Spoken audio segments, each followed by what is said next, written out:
आपण या व्हिडिओमध्ये सचिन संजय पाटील, रा. बामरोड ता. भडगाव जी. जळगाव यांच्या शेतातील मक्याचे अतिशय जोमदार पीक पाहू शकतो.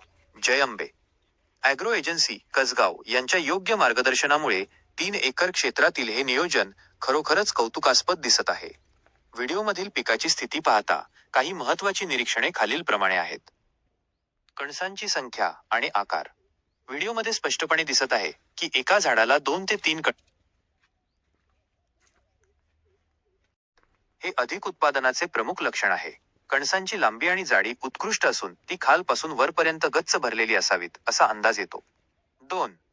झाडाचे आरोग्य आणि मजबूती. मक्याचे खोड स्टेम अत्यंत जाड आणि मजबूत आहे, ज्यामुळे पीक वाऱ्याला दाद न देता ताठ उभे आहे. पानांचा गडद हिरवा रंग हे दर्शवतो की नत्र, नायट्रोजन आणि इतर सूक्ष्म अन्नद्रव्यांचे मायक्रोन्यूट्रिएंट्स नियोजन योग्य प्रकारे झाले आहे. 3. तुरा आणि सिल्किंग अवस्था. कणसांवरील तुरा सिल्क